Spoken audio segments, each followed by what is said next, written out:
Number 1, किसी को जबरदस्ती सलाह देना।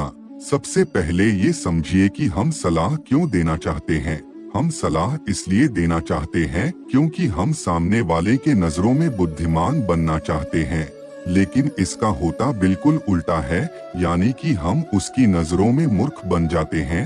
लोग दो तरह के होते हैं, एक वे जो बड़ी बड़ी गाथाएं कहते हैं और कहानियां कहते हैं, लेकिन लोगों पर उसकी बातों का कोई असर नहीं होता है, और दूसरे वे लोग जो केवल एक शब्द कहते हैं और लोगों का हृदय कांप उठता है। नंबर 1, किसी को जबरदस्ती सलाह। ऐसे इंसान बनिए कि आपके एक एक शब्द की कीमत हो। एक छोटी सी घटना से आपको समझाता हूँ। एक बार गौतम बुद्ध एक वन के रास्ते से गुजर रहे थे, तभी एक सन्यासी उन्हें देखता है और उनकी तरफ आकर्षित होता है। दोस्तों, बुद्ध की तरफ आकर्षित होना स्वाभाविक था, और फिर वो व्यक्ति बुद्ध से पूछता है कि मुनिवर, क्या आप कोई देवता है? बुद्ध कहते हैं कि नहीं।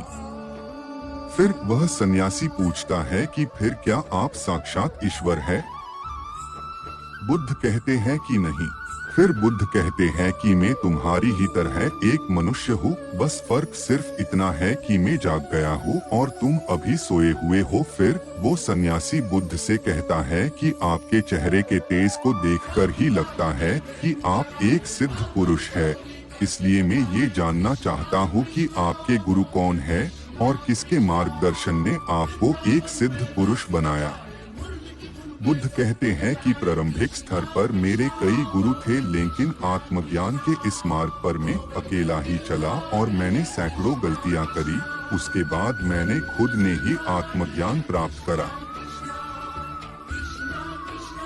इतना सुनते ही वो सन्यासी आग बबूला हो जाता है और वो सन्यासी बुद्ध से कहता है कि अरे जाओ जाओ, मैंने तुम जैसे पाखंडी मैंने बहुत देखे हैं। तुम तो अपने गुरु से ही उन श्रेय छीन रहे हो। बुद्ध का उत्तर एकदम सही था, लेकिन उस व्यक्ति के भीतर बुद्ध का उत्तर गलत था।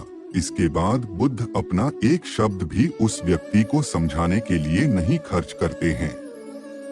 आगे चलकर उसे पता भी लग जाता है, लेकिन उस समय बुद्ध अपनी ऊर्जा और समय को बर्बाद नहीं करते। सूत्र यही है कि सलाह या ज्ञान उसी को दो जिसे आवश्यकता है।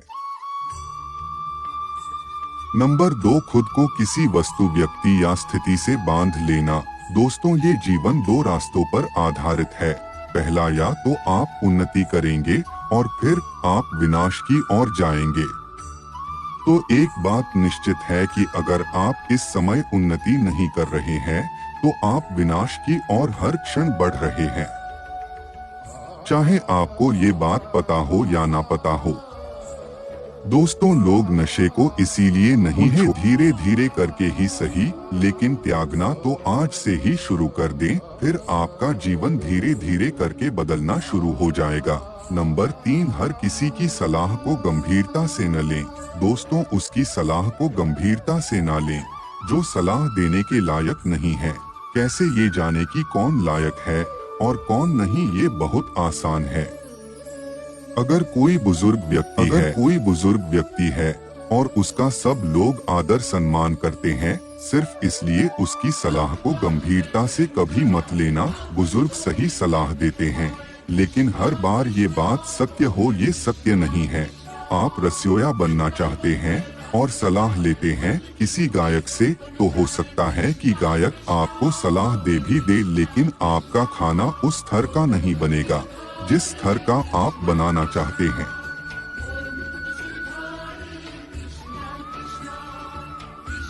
हर सलाह को अपने अनुभव की कसौटी पर खरा उतारें और बिना अनुभव करें किसी भी निष्कर्ष पर ना पहुँचे। दोस्तों, हर किसी की सलाह को गंभीरता से न लें। नंबर 4, अपनी माँ का अपमान ना तो खुद करें और ना किसी से करने दें। यदि इस पूरे संसार में तुम्हें कोई निस्वार्थ भाव से प्रेम करता है, तो वह है तुम्हारी अपनी माँ। दोस्तों, गौतम बुद्ध की माँ, जिनका नाम महामाया था, उन्होंने बुद्ध को जन्म देने के 7 दिन बाद ही अपना शरीर त्याग दिया था। उसके बाद बुद्ध की मौसी, जिनका नाम रानी प्रजापति था, उन्होंने गौतम बुद्ध ने अपनी शिक्षाओं में संसारियों को ये सलाह अक्सर दी है कि वे अपनी माँ से प्रेम करें और उसका ख्याल रखें और अपनी माँ का अपमान ना तो खुद करें और ना किसी से करने दे। पर मनुष्य का स्वभाव देखो कैसा है, वो उससे प्रेम करता है जो उससे प्रेम नहीं करता है। जिन्हें लगता है कि उनके पास जीवन में कुछ बड़ा करने की कोई बड़ी वजह नहीं है। तो आज मैं आपको एक बड़ी वजह दे देता हूँ अपनी। नंबर 5, दूसरे के बारे में सोचते रहना।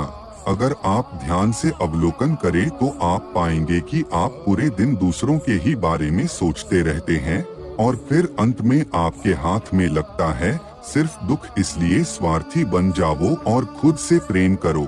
लेकिन एक बात याद रखना कि खुद से प्रेम करने का अर्थ या स्वार्थी बनने का अर्थ ये नहीं होता कि तुम किसी का अहित करो।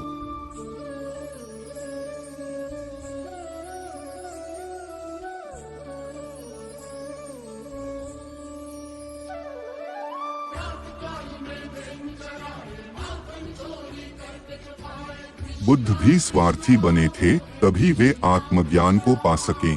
जब उन्हें खुद की आवश्यकता थी तब उन्होंने अपने पिता, पुत्र, पत्नी और राज्य किसी के बारे में भी नहीं सोचा और सिर्फ अपने बारे में ही सोचा और सब कुछ छोड़कर वन में चले गए।